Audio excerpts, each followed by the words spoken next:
Very good morning. आप सभी का ज्ञानदीप एकेडमी के ऑनलाइन प्लेटफॉर्म पे स्वागत है।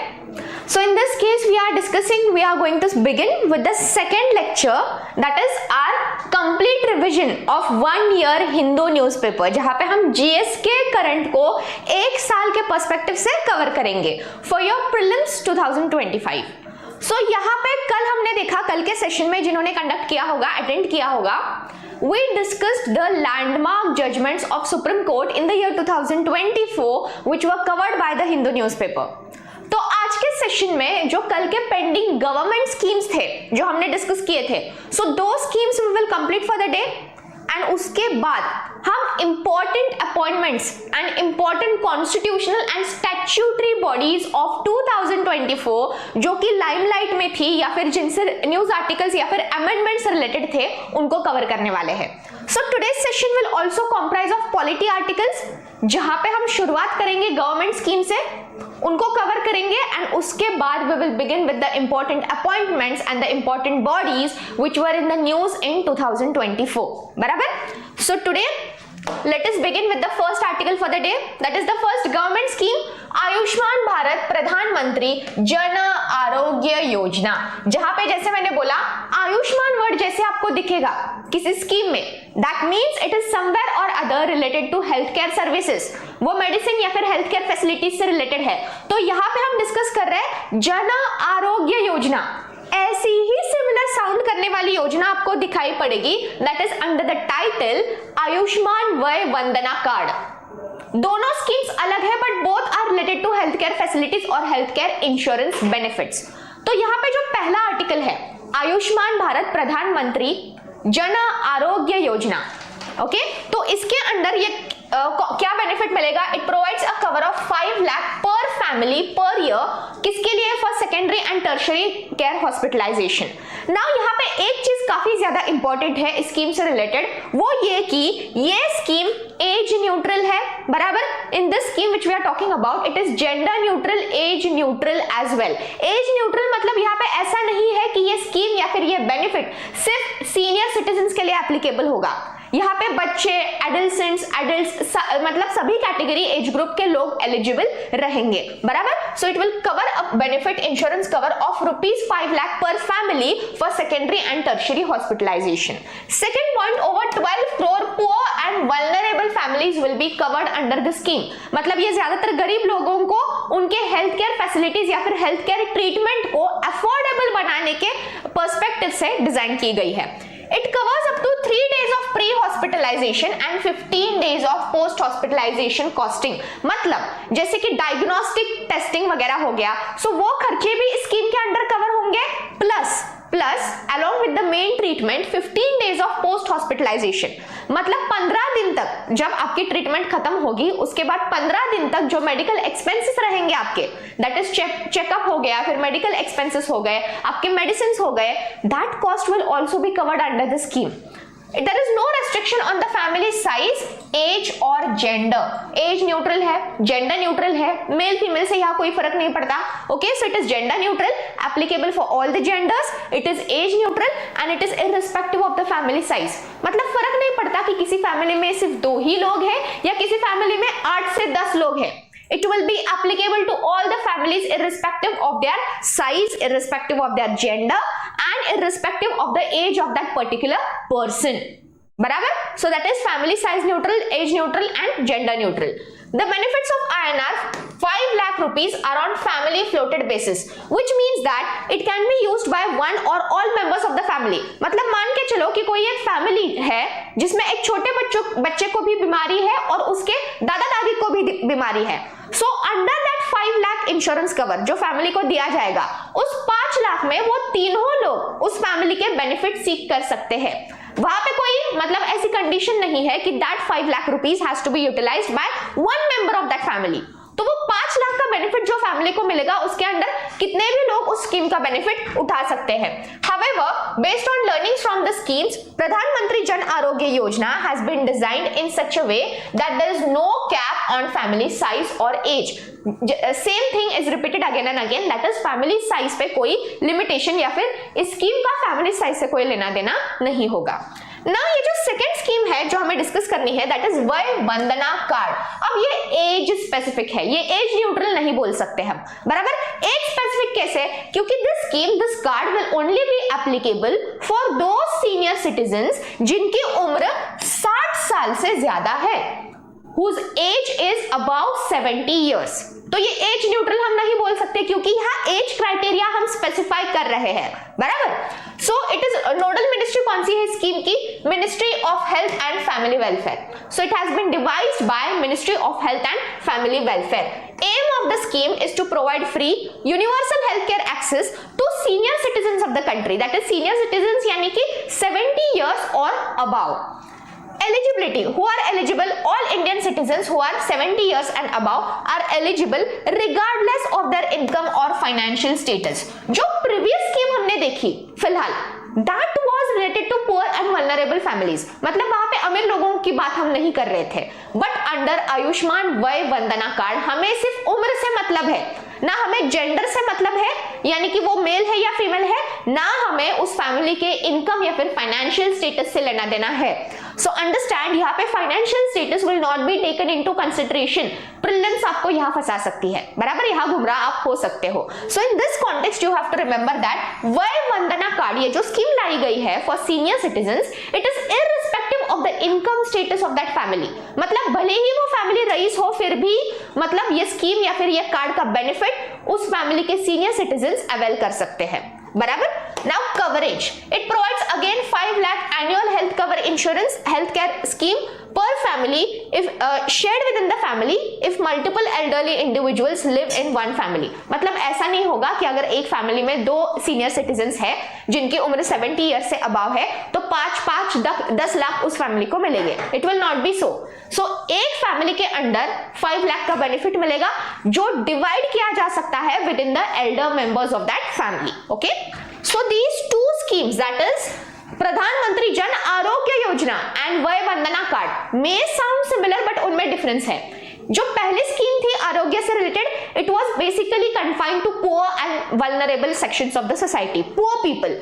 जो वय वंदना कार्ड है, it is irrespective of the financial status. जो जन आरोग्य योजना थी, it was gender neutral as well as age neutral, यहाँ उम्र से कोई फर्क नहीं पड़ता था। But Vay Vandana card is exclusively for senior citizens which are who are 70 years और अबाव, बराबर। So yes, both schemes you have to keep in mind and you have to remember the differences between this 2 schemes which sound similar। Now ये जो third scheme है which we are going to discuss for the day, national rural livelihood mission. अब यहाँ पे हम livelihood के बारे में बात कर रहे हैं, that is standards of living और a better lifestyle, better living conditions. Now in this case it is sponsored और it is implemented by ministry of rural development. Okay, its aim is promoting poverty reduction through building strong institutions for the poor, particularly women, and enabling these institutions to access range of financial services and livelihood। जाहिर सी बात है यहाँ पे हम livelihood की बात कर रहे हैं, that is we are going to make the living conditions better and enriching। तो definitely we will be targeting the poor sections of the society। तो इस स्कीम का मेन ऑब्जेक्टिव होगा poverty reduction, poverty elimination। Target cover, it will cover 7 crore rural population and districts, villages, फिर उसमें कितने cover होंगे वो दिया है, that is 600 districts, 6000 blocks, 2.5 lakh gram panchayat and 6 lakh villages for that purpose. Okay, estimated time period 8 साल, मतलब 8 साल के अंदर अंदर पॉवर्टी एलिमिनेशन या फिर पॉवर्टी रिडक्शन का प्रयास होगा under this livelihood mission. So the target और estimated time span is 8 years, 8 साल के लिए टारगेट रहेगा। The mission consists of 4 components. Now there will be 4 components under this scheme. वो 4 components कौन से हैं? Social mobilization. What do you mean by social mobilization? That is जो marginalized sections of the society है, जिनको ignore किया गया है या फिर जिनको अदर प्रिविलेजेस से बाहर रखा गया है, कम्युनिटी से, सोसाइटी से, उनको सोसाइटी में मिक्सअप करना, उनको सोसाइटी के एक्टिविटीज एक्टिविटीज में, सोसाइटी के एम्प्लॉयमेंट अपॉर्चुनिटीज में एंगेज करना, that is they should feel that they are a part of society, not apart from the society. Okay, that is social mobilisation, community institution and capacity building for the poor. Financial inclusion, यानी कि उनके लिए opportunities provide करके देना. Yes, I am talking about employment opportunities, financial services, livelihood promotion and convergence schemes. So all this will be considered under the National Rural Livelihood Mission, whose main aim is again I say poverty reduction. जैसे कि मैंने कल भी बताया था, जब आप कोई स्कीम पढ़ते हो उसका ऑब्जेक्टिव बराबर, उसकी मिनिस्ट्री मतलब कौन सी मिनिस्ट्री ने उस स्कीम को डिजाइन किया है, eligibility criteria, who are eligible for the benefits of that scheme, and उसी के साथ whether the scheme is sponsored by the state or center, that points you need to recall and remember regarding that particular scheme. Next scheme for the day, प्रधानमंत्री पोषण शक्ति निर्माण. Okay, अब यहाँ पे we are going to deal hunger and education crisis regarding the rural students or the students in the rural villages, जहाँ पे they face main hunger issues and quality and face challenges regarding quality of education या फिर quality of material provided in the schools. Now ministry centrally sponsored scheme है, ये government of India द्वारा, centre द्वारा sponsored है by the Department of School Education and Literacy and Ministry of Education. Under this scheme, one hot cooked meal will be provided to the children studying in government and government aided schools. अब यहाँ पे definitely सवाल बन सकता है eligibility पे. Which schools will be eligible for the benefit of पोषण शक्ति निर्माण, जहाँ पे दिन में एक hot cooked meal provide की जाएगी बच्चों के लिए. Now कौन से क्लास के बच्चे? So that you need to understand, that is class 1st to class 8 standard. ये पूछा जा सकता है prelims में. Which classes or which students are eligible under this scheme? Criteria क्या है? So criteria है 1st to 8 class students, and उसमें भी कौन से schools को cover किया जाएगा? Government schools, that is सरकारी schools, and at the same time वो schools जिनको सरकार aids provide करती है, बराबर grants provide करती है. अब यहाँ पे एक चीज गौर करने लायक है कि प्राइवेट स्कूल्स के अंडर या फिर प्राइवेट स्कूल्स इस स्कीम के पर्व्यू में नहीं आएगी. That is this scheme will not be applicable to private owned schools. Okay, so this scheme will only be applicable for government and government aided schools, and उन schools में भी class 1st to 8 standard, फिर उसमें 9th and 10th standard के बच्चों को हम include नहीं करेंगे. Okay, so that you need to understand. पोषण अभियान is one of the many schemes under the umbrella program of integrated child development service schemes. So ये जो umbrella program है, कॉमन प्रोग्राम है, एम्बिशियस प्रोग्राम है, which is integrated child development service scheme, उसके under काफी सारी सब schemes है. तो उन सब स्कीम्स में से ये स्कीम एक उसका हिस्सा है. So which are the sub schemes under integrated child development scheme? So उसमें से एक है आंगनवाड़ी सर्विसेज स्कीम, दूसरी है प्रधानमंत्री मातृ वंदना योजना, उसी के साथ scheme for adolescent girls, and yes one of that is प्रधानमंत्री पोषण शक्ति निर्माण, which is targeting class 1st to 8 kids in government and government aided schools, जहां पे दिन में एक hot cooked meal उनको प्रोवाइड की जाएगी by the school. Fine. Next scheme for the day, राष्ट्रीय गोकुल मिशन. अब जहां पे हम गोकुल की बात सुनते हैं या पढ़ते हैं, definitely it is related to milk production in India. अब अगर हम मिल्क प्रोडक्शन की बात करते हैं तो you have to remember one thing, Rashtriya Gokul mission के अंडर हम सिर्फ मिल्क प्रोडक्शन बढ़ाने के बारे में बात नहीं कर रहे हैं. देयर आर मेनी सब targets under the schemes intervention. जैसे कि अगर मैं बोलती हूँ राष्ट्रीय गोकुल मिशन, आपको एक चीज समझ में आ जाती है, it is something related to milk production in the country. But यहाँ पे और एक चीज आपको गौर करनी है, under Gokul mission we are also trying to improvise the hybrid bovine varieties in India, hybrid cattle varieties in India, जो ज्यादा यील्ड दे सके, जो ज्यादा better quality of milk yield कर सके या फिर प्रोड्यूस कर सके, and at the same time उनकी मिल्क बेरिंग कैपेसिटी या फिर उनका प्रोडक्टिव लाइफ स्पैन ज्यादा रहे. Okay, so in that case aim is enhancing milk production and productivity of bovine.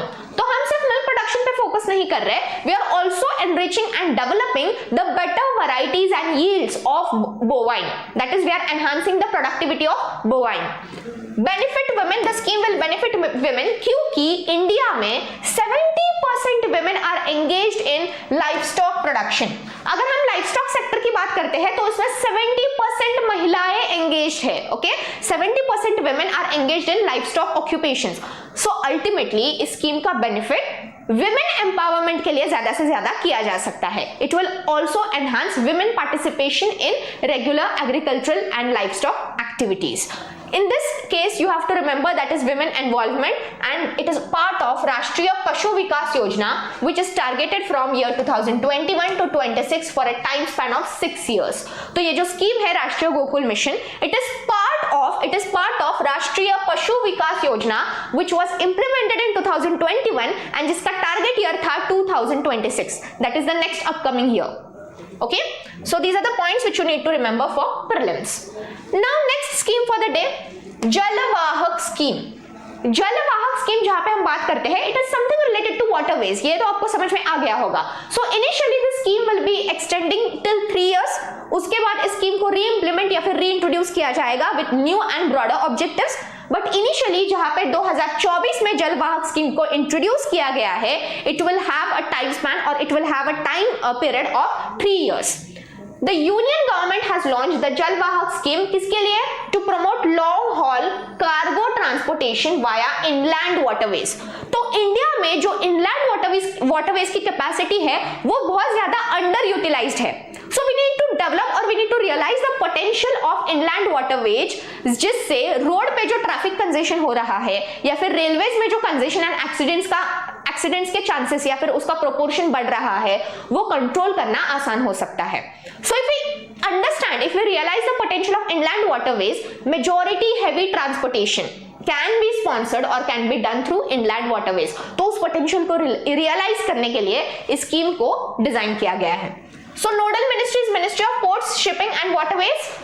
Implementing agency, it is jointly implemented by Inland Waterways Authority of India and Inland and Coastal Shipping Limited, a subsidiary of Shipping Corporation of India.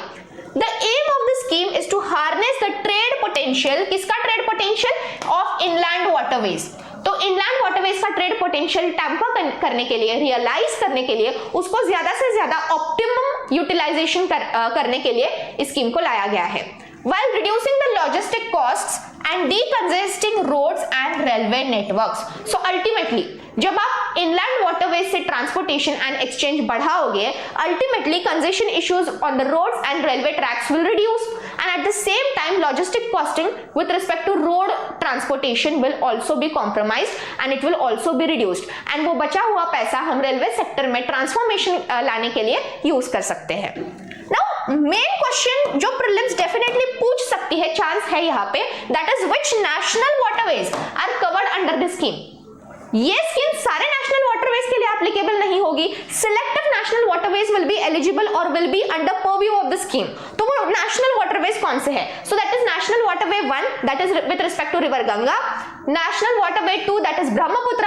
And यहाँ पे गड़बड़ नहीं करनी है, national water 16, national waterway 16, यहाँ पे Indus नहीं है, यहाँ पे गंगा, ब्रह्मपुत्र एंड बैराक रिवर का जिक्र है. Okay, so that is national waterway 16, that is बैराक river. Now again remember, बैराक river is tributary of Brahmaputra. जो आपकी बैराक रिवर है वो मणिपुर में ओरिजिनेट होती है. इस पे भी यूपीएससी ने प्रीवियसली प्रीलिम्स में क्वेश्चन पूछा है, बराबर. Barak and Tista are the two rivers which originate from India and meet Brahmaputra in Bangladesh. ये उसकी खासियत है. सो उसमें से एक नदी है आपकी बैराक नदी जो मणिपुर से ओरिजिनेट होती है एंड ब्रह्मपुत्र को बांग्लादेश में जाके मिलती है. Okay, Tista is the river which originates from Sikkim and meets Brahmaputra in Bangladesh. So ये दो नदियां काफी ज्यादा इंपॉर्टेंट है with respect to tributaries of Brahmaputra. So yes, under this Jalwahak scheme, 3 waterways will be included. That is National Waterway 1 related to Ganga, 2 related to Brahmaputra and 16 related to Barak River. यहाँ पे Indus को confuse मत करना. Incentive, the scheme offers cargo owners up to 35% reimbursement on operating cost for transporting goods over distances of more than 300 km via waterways. मतलब अगर 300 kilometre से ज्यादा waterways transport होगा तो वहां पे 35% reimbursement ये कौन करेगी? सरकार करेगी, सेंट्रल गवर्नमेंट करेगी. So that is the benefit under this scheme. So yes, ये स्कीम काफी ज्यादा इंपॉर्टेंट है, 2024 में आई है. ट्रेड पोटेंशियल को एनहांस करने के लिए, रियलाइज करने के लिए लाई गई है. And which are the waterways which are covered under this scheme. ये पॉइंट्स आपके लिए काफी ज्यादा इंपॉर्टेंट या फिर मायने रखते हैं. And questions can be design from this sector. Next scheme for the day, Sukanya Samriddhi Yojana. Now Sukanya, something related to women, something related to girls, right? So Sukanya Samriddhi Yojana, it is administered by Ministry of Finance. यहाँ पे ही गलती हो सकती है, जैसे कि हम नाम पढ़ते हैं Sukanya Samriddhi. Many people might misinterpret that it might be by Ministry of Women Empowerment और Ministry of Child and Women Welfare, but यहाँ पे गड़बड़ ये है या फिर यहाँ पे नोटवर्दी पॉइंट ये है कि it is financed और administered by Ministry of Finance. Okay, ये पॉइंट याद रखना. It is a small deposit scheme of central government. कैसी स्कीम है? डिपॉजिट स्कीम है, मतलब एक अकाउंट खोलना है उस गर्ल चाइल्ड के नाम पे जहां पे आपको फिक्स्ड कुछ पैसे डिपॉजिट करने हैं every month. So it is a deposit scheme of central government meant exclusively for a girl child. तो हम यहाँ नहीं कह सकते कि ये जेंडर न्यूट्रल स्कीम है, क्योंकि ये जेंडर स्पेसिफिक स्कीम है. यहाँ पे हम गर्ल चाइल्ड को टारगेट कर रहे हैं या फिर उनके वेलफेयर एंड डेवलपमेंट की बात कर रहे हैं. To meet their educational and marriage expenses. तो स्कीम के अंडर होगा क्या कि जब एक गर्ल चाइल्ड पैदा होगी, ओके, उसके बाद उसके पेरेंट्स उस लड़की के नाम पे, उस गर्ल चाइल्ड के नाम पे एक अकाउंट खोल सकते हैं, जिस अकाउंट में initially starting deposit amount minimum उनको 250 रुपीज का डालना पड़ेगा. Now this scheme will be applicable for all girl childs specifically. यहाँ पे लड़कों का कोई जिक्र नहीं है. Okay, it is not applicable for boys. So in this scheme, तो ये जो पैसे accumulate किए जाएंगे on the account of that girl child, it can be utilized for the marriage or extra higher education of that girl child when she becomes adult, when she crosses 18 years of age. Okay, so the scheme was launched as a part of Beti Bachao Beti Padhao campaign. It operates through all post offices, branches of public sector banks and some selective private sector banks as well. A bank account can be opened immediately after the birth of the girl child till she attains the age of 10 years. मतलब आप account कब तक खोल सकते हो? उसके birth से लेके जब तक वो बच्ची 10 साल की नहीं होती उतने टाइम पीरियड तक आप उस अकाउंट को खोल सकते हो. Not after the girl child has crossed 10 years of age. मतलब अगर वो बच्ची 11 साल की हो गई हो तो उस समय पे आप उसके नाम पे अकाउंट नहीं खोल सकते under this scheme. I am talking specifically regarding Sukanya Samriddhi Yojana. Okay, ये बात याद रखिएगा. द मिनिमम इनिशियल डिपॉजिट, मतलब इनिशियली जो अमाउंट आप डिपॉजिट करोगे उस अकाउंट पे, that should be minimum ₹250. So ये पूछा जा सकता है स्टेटमेंट वाइज क्वेश्चंस अगर उन्होंने पूछे which among the following statements are correct related to Sukanya Samriddhi Yojana, तो ऐसे क्वेश्चंस में आपको ये कुछ छोटे मोटे फैक्ट्स याद रखना इंपॉर्टेंट हो जाता है. सो इट इज इनिशियली जब आप डिपॉजिट करते हो कोई amount, so initial minimum deposit should be 250 rupees and the total annual deposit, मतलब पूरे साल भर में लिमिट कितना है, what is the minimum amount that has to be present in that account, so that minimum amount is 1.5 lakh, 1,50,000 rupees. ये हम annual deposit की बात कर रहे हैं and initial minimum deposit should be ₹250. The account is managed by the guardian, that is parents, until the girl child reaches the age of 18. मतलब जब तक वो लड़की माइनर है, 18 साल की नहीं हो जाती, तब तक उसका अकाउंट उसके पेरेंट्स मैनेज करेंगे. It provides an interest rate of 8.2%. Interest rate तो होगा ही, अगर आप अकाउंट खोल रहे हो, डिपॉजिट कर रहे हो, तो ultimately it will not B free of interest. Interest free तो नहीं होगा. So ultimately the interest rate is 8.2%. The account matures after the completion of 21 years of the account holder from its opening date. मतलब जब से वो account खुला है तब से लेके 21 साल तक वो अकाउंट क्या होगा, मैच्योर होगा. नाउ यहाँ पे एक चीज नोट करनी है, जब वो लड़की 18 साल की हो जाएगी, अडल्ट हो जाएगी, क्या वो अकाउंट कंटिन्यू कर सकती है? डेफिनेटली कंटिन्यू कर सकती है. If she wants to utilize that money, she can cancel that account, वो अकाउंट वहीं पे बंद करेगी और उस मनी को यूटिलाइज कर सकती है. Otherwise she can extend that account till the period she assumes. Okay, but यहाँ पे एक चीज नोट करनी थी कि till she attains the age of 18 years, मतलब जब तक वो माइनर रहेगी, her account will be managed by her parents. Okay, next scheme for the day, one nation one subscription scheme. ये स्कीम आपने काफी सुनी थी, इस पे काफी ज्यादा एडिटोरियल्स भी आए थे, 3-4 बार एडिटोरियल्स आए थे न्यूज़पेपर में. So ultimately this scheme becomes important for our exam. It is a central scheme definitely. It aims to provide nationwide access to international scholarly research articles and journal publications for students, faculty and and researches कहाँ पे? In government managed higher educational institutions, not in private institutions or other institutions. मतलब higher government institutions में teachers, students, faculty के लिए rich and content oriented research papers available कराने के लिए उनका एक्सेस ऐसे बच्चों को, ऐसे टीचर्स को साल भर रहे, इस ऑब्जेक्टिव से इस स्कीम को लाया गया था. Okay, it aligns with the national education policy of 2020, जहां पे एक चीज को उन्होंने एम्फसाइज किया था, इंपॉर्टेंस दिया था, that is research as a cornerstone of outstanding education. That is National Education Policy of 2020 highlighted the importance of research in educational universities. Okay? तो इस पोटेंशियल को रियलाइज करने के लिए इस स्कीम को या फिर इस ऑब्जेक्टिव को रियलाइज करने के लिए इस स्कीम को डिजाइन किया गया था. The scheme will be coordinated by Information and Library Network and an autonomous inter-university center under University Grants Commission. Institutions covered. More than 6,300 government higher educational institutions will be covered under this scheme. So yes, these 2-3 points become important for you all कि what is actually done under one nation one subscription scheme. तो जहाँ पे top higher government aided schools या फिर educational universities है, institutions है, वहां के बच्चों को, वहां के टीचर्स को, फैकल्टीज को साल भर के लिए रिसर्च आर्टिकल्स या फिर published research papers, journal publications, इनका एक्सेस उनके पास साल भर रहे, जिससे वो मोटिवेट हो रिसर्च पेपर्स पब्लिश करने के लिए या फिर रिसर्च एक्टिविटीज कंडक्ट करने के लिए. इस ऑब्जेक्टिव से इस स्कीम को लाया गया था. Fine. And under this scheme, 6,300 government-aided higher universities and schools are covered or are brought under the purview of this scheme. Next scheme for the day, BhuNeer portal, that is related to water again. Now, the BhuNeer portal is an initiative to regulate and manage groundwater resources. So, it is something related to groundwater restoration. याद रखिएगा, it is highly expected to expect one or other question in prelims 2025 with regard to groundwater resources.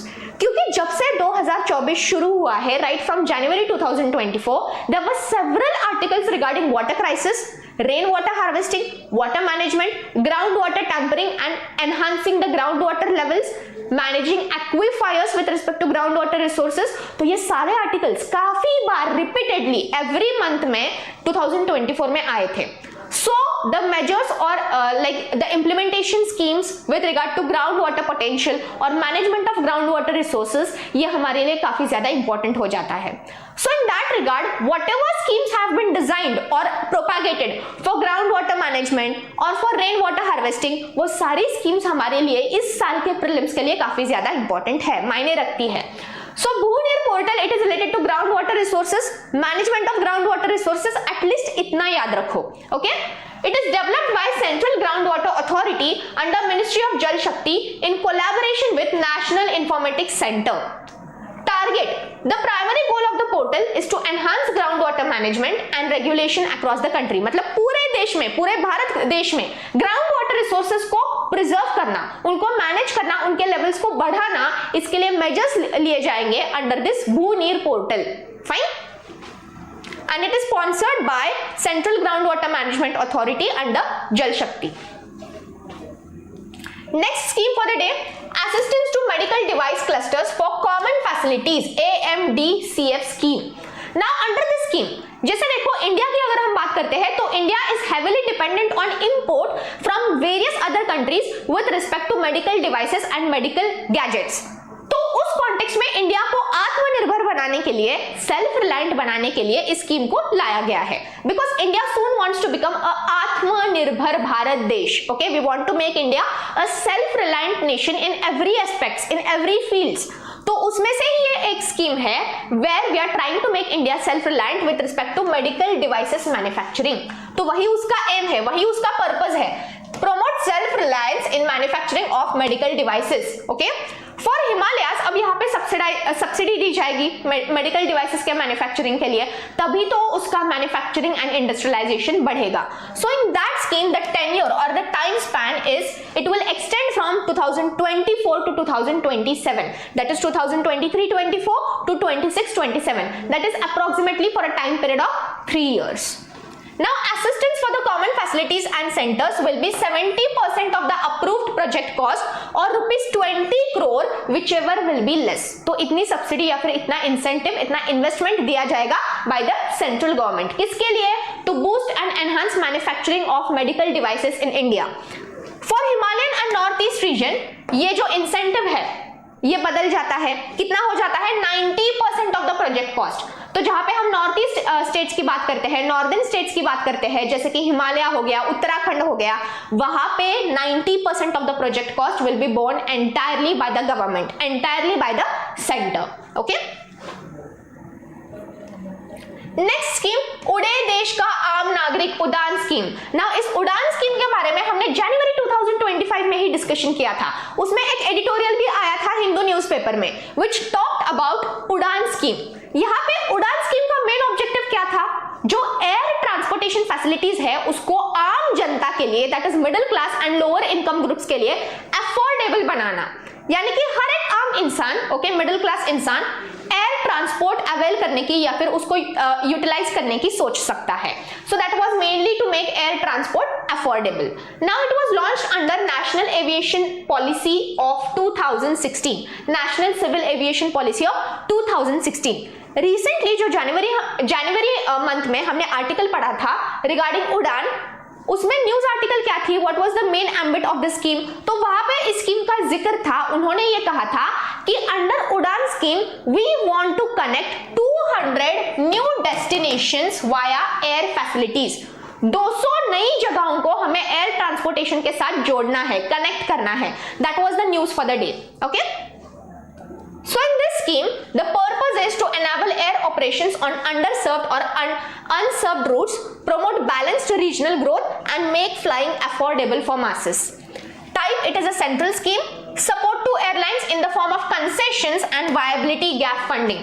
तो मतलब support कैसे किया जाएगा? Airlines को सरकार support करेगी बराबर है, बस बट किस फॉर्म में? क्या वो फंडिंग करेगी, क्या वो ग्रांट्स देगी या फिर कंसेशंस देगी? So in that context the support will be in the form of concessions and viability gap funding, BGFs. Okay, airlines have to provide 50% of the seats at subsidized rates. तो जो air services होंगी, जो airlines होंगी, जो इस scheme का हिस्सा होंगी, they will have to provide 50% of their seats at subsidized prices, at subsidized costs. ये underlying condition है under this scheme. This you have to remember. So ultimately, क्योंकि ये स्कीम recently Jan 2025 में पेपर में आई थी, they can ask you for the prelims. So इसका origin होता है 2016 में. 2024 या 25 की स्कीम नहीं है ये. It was sponsored long back in 2016. In 2025 we have a target of connecting 200 new destinations under this scheme and इसका main objective है air transport को affordable banana. Those airlines which will be under purview of the scheme, they will have to provide 50% of their seats at subsidized prices. Okay, so these are the important prelims pointers जो आपके लिए important है prelims के लिए. Next article, next scheme for the day, स्वच्छ Bharat mission urban 2.0. ना यहाँ पे स्वच्छ भारत की जहां पे हम बात करते हैं, हमने चैलेंजेस वगैरह डिस्कस किए थे in Hindu newspaper from the mains context. जैसे कि चैलेंजेस थे कि स्पेस नहीं है हमारे पास जहां पे सॉलिड वेस्ट मैनेजमेंट या फिर रिसाइकलिंग यूनिट्स के लिए बड़ा इंफ्रास्ट्रक्चर सेटअप करना पड़ेगा, उसके लिए बहुत ज्यादा जमीन भी लगेगी. So that much amount of space is not available in India and at the same time उतना कॉस्टिंग भी देना सरकार के लिए उतना फ्लेक्सिबल नहीं है. So that was the main angle which we discussed. यहाँ पे हम प्रीलिम्स की बात करेंगे, प्रीलिम्स के पर्सपेक्टिव से कवर करेंगे.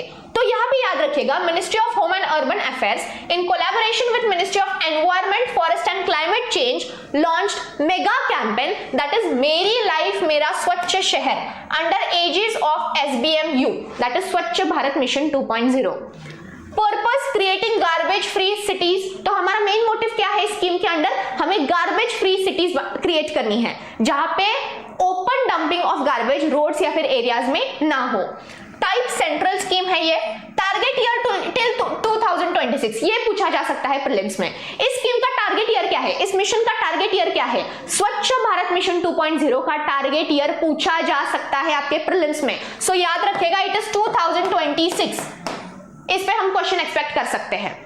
Now the main interventions under this scheme will be complete fecal sludge management, दूसरा सोर्स सेग्रीगेशन ऑफ गार्बेज, मतलब जहां पे गार्बेज जनरेट हो रहा है या फिर जहां पे म्युनिसिपल कॉर्पोरेशन गार्बेज उठा रही है हाउस होल्ड से, वहीं पे वो solid waste, plastic waste and domestic waste को सेग्रीगेट करे, that is source segregation of garbage. Reduction in single use plastics, बराबर।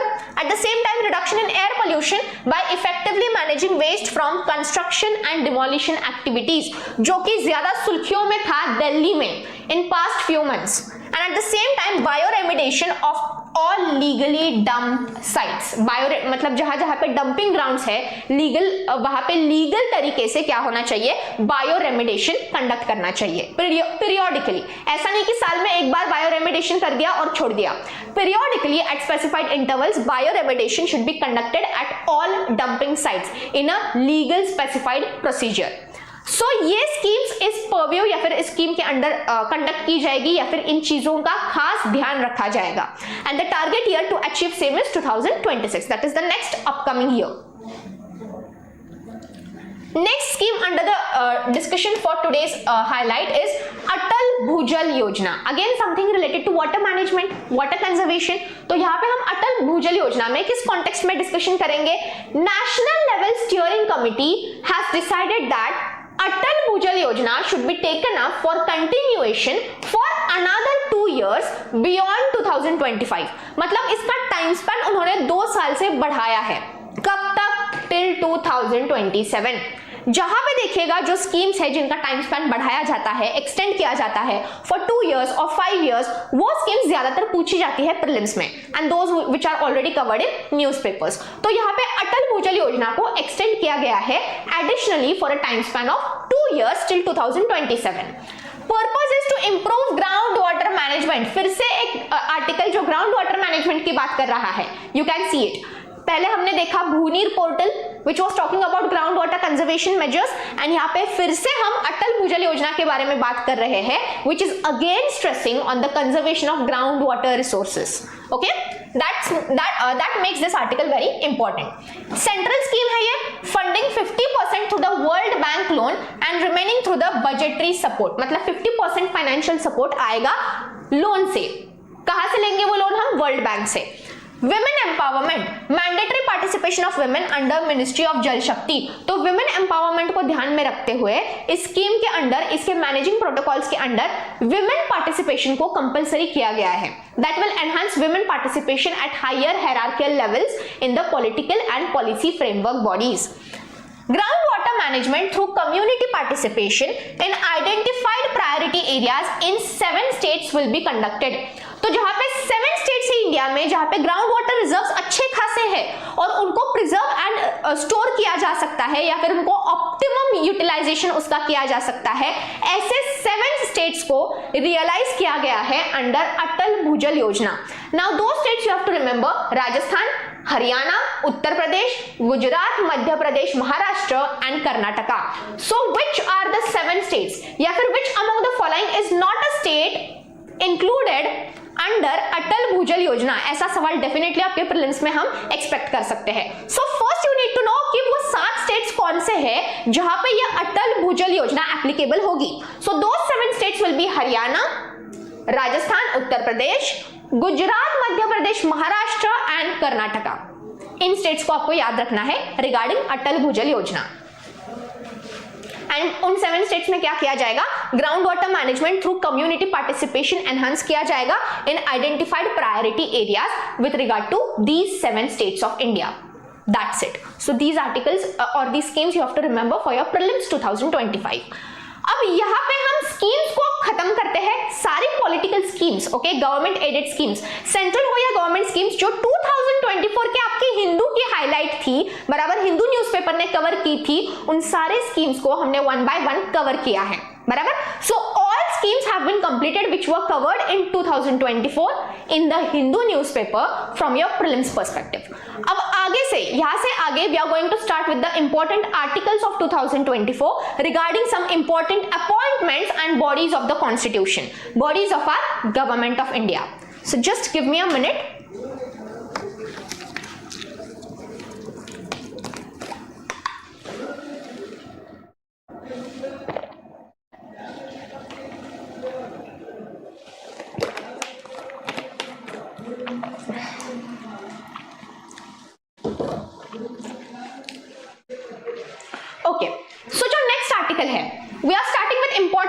appointment and the bodies of the constitution which were in news or which were part of news in 2024. तो वहां पे पहला article हम discuss करेंगे 23rd law commission.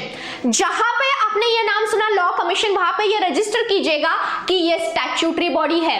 It is not a constitutional body.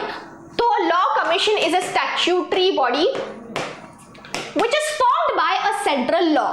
मतलब president एक central law के तहत लॉ कमीशन को एस्टैब्लिश करते हैं. Now in 2024 23rd law commission was formed for a time period of 3 years. That is, it will extend from 1st September 2024 till 31st August 2027. That is 3 years time span.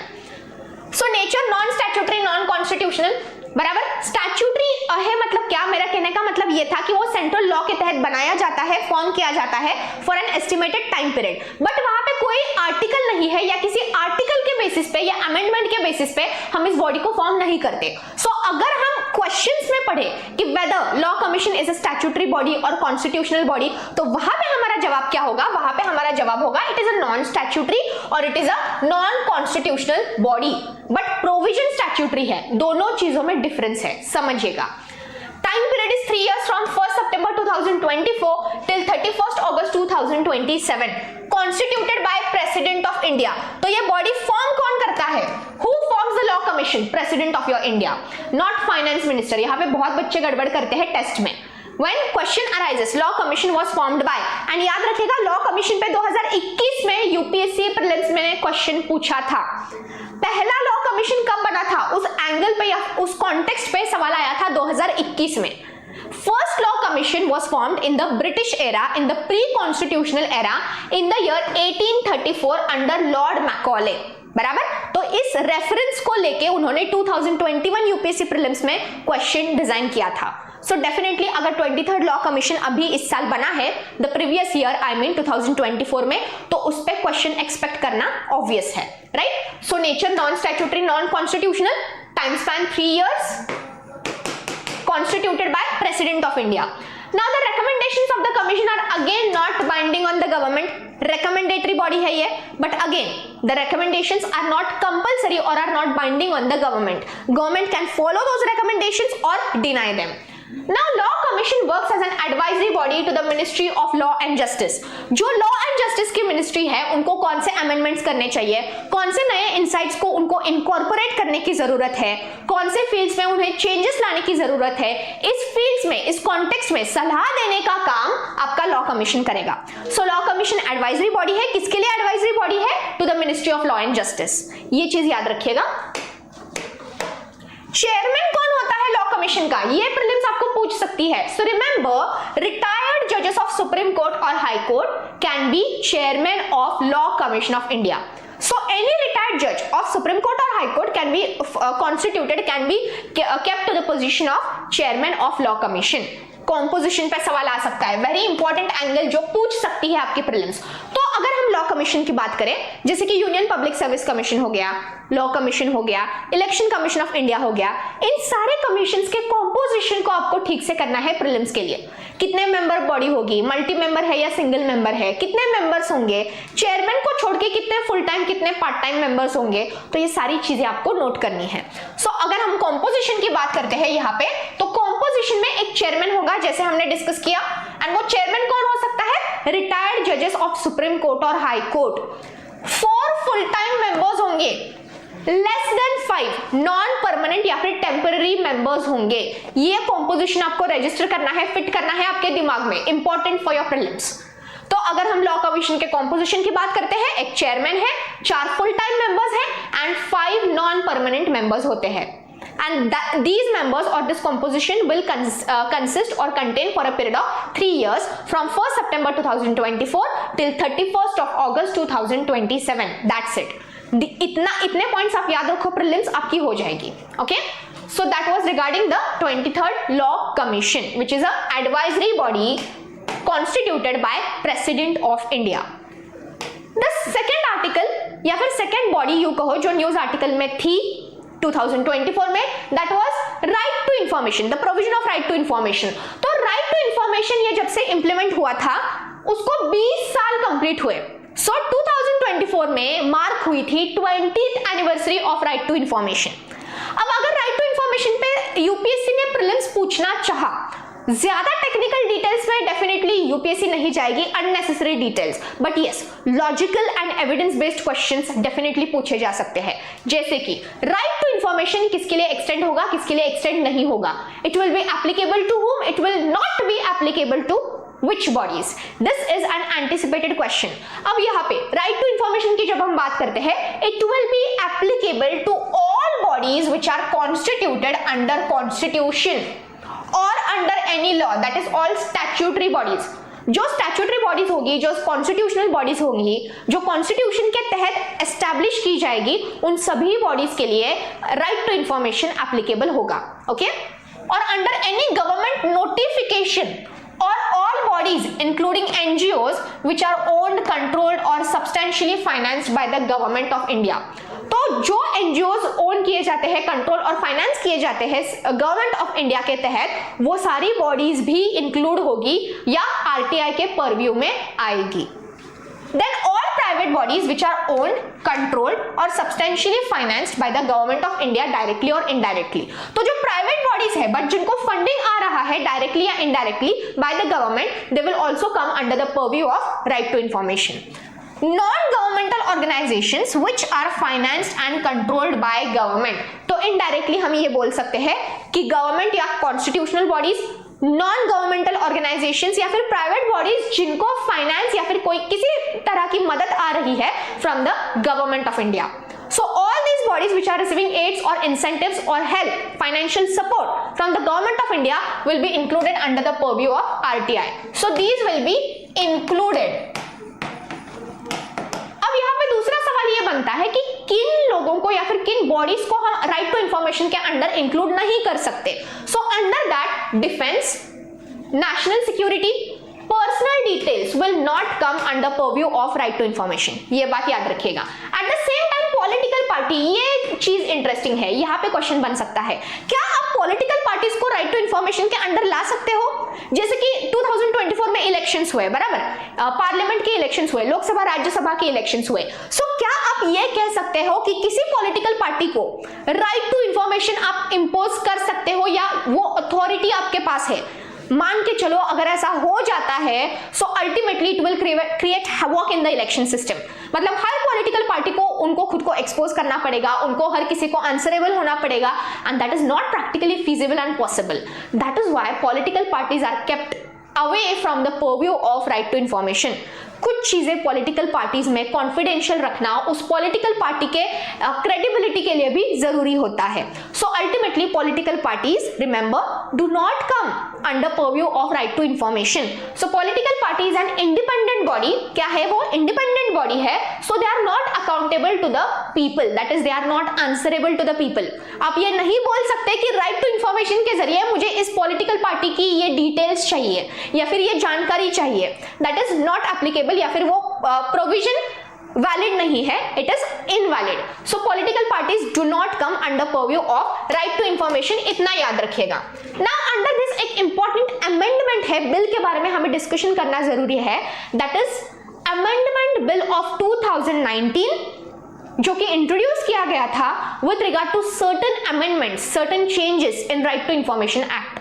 अब वो bill क्या बताता है? देखो, 3 sectors में amendment की बात हुई थी, बराबर. 3 सेक्टर्स में. कौन से 3 sectors? Term of office of the members of right to information body, quantum of salary given to the members of right to information body and deductions in salary.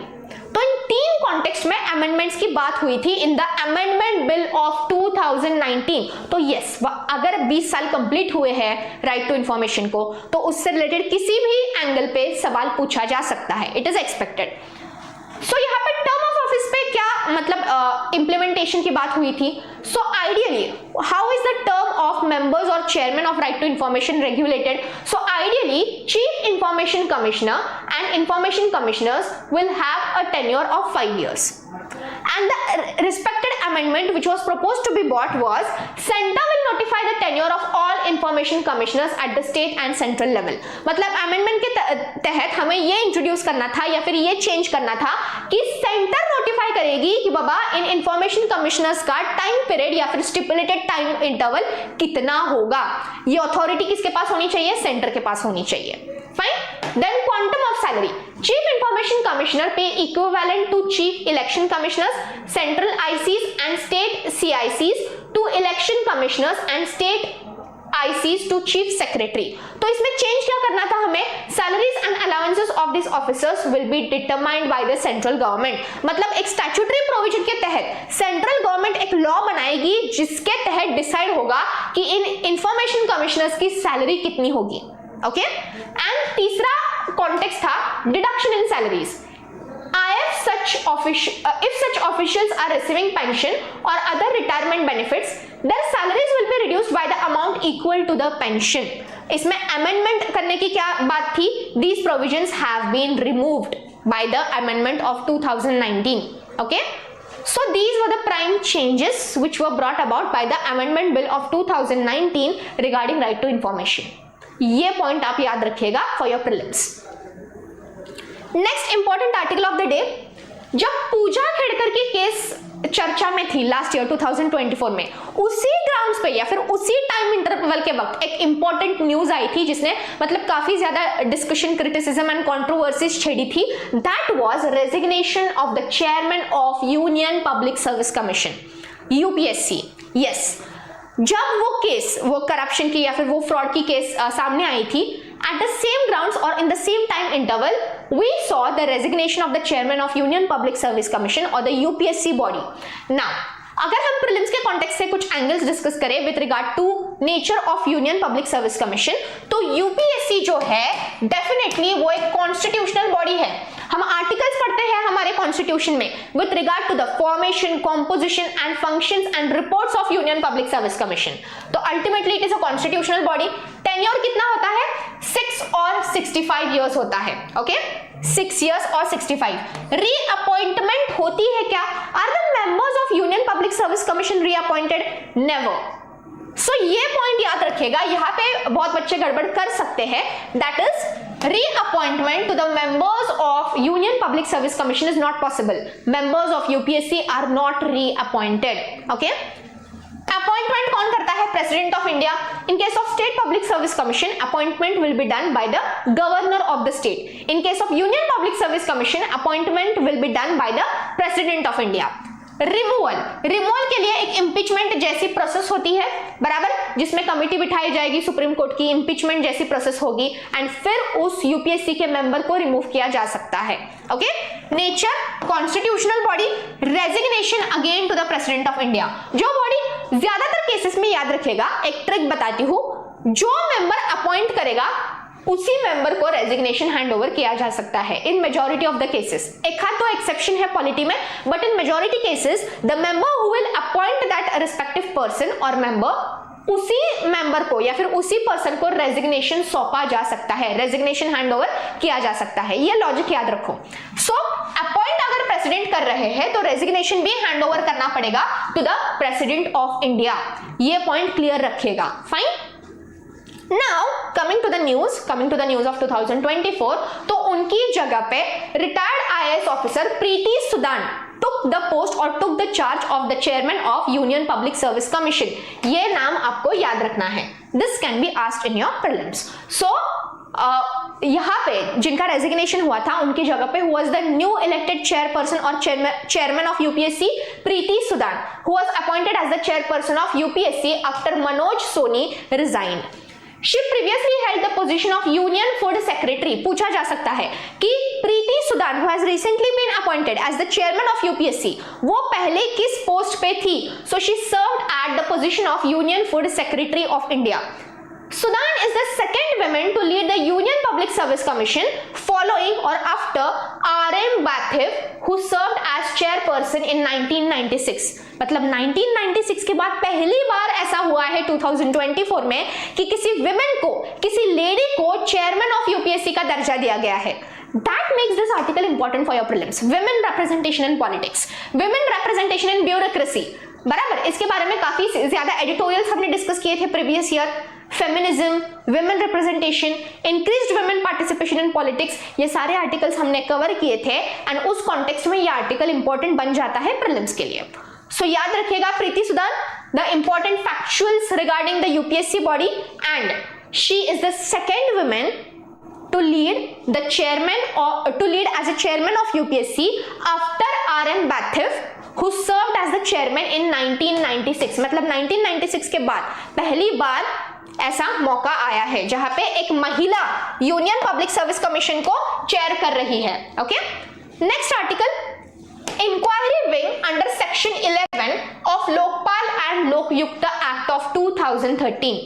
तो रिसेंटली 2024 में इंक्वायरी विंग को establish करने की बात हो रही थी under Lokpal and Lokayukta act. अब ये इंक्वायरी विंग होती क्या चीज है? What do you mean by inquiry wing of Lokpal और Lokayukta?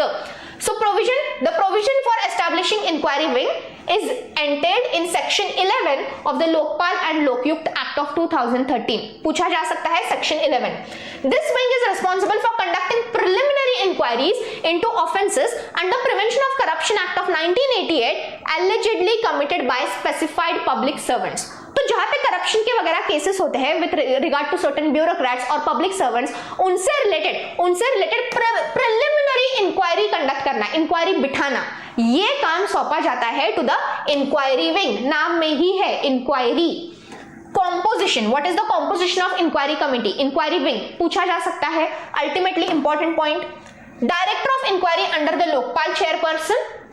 The director will be assisted by 3 superintendents of police, SPs, okay, SP General, SP Economic and Banking and SP Cyber. So 3 superintendents of police, SPs, will assist the Lokpal chairperson, the director of inquiry. बराबर?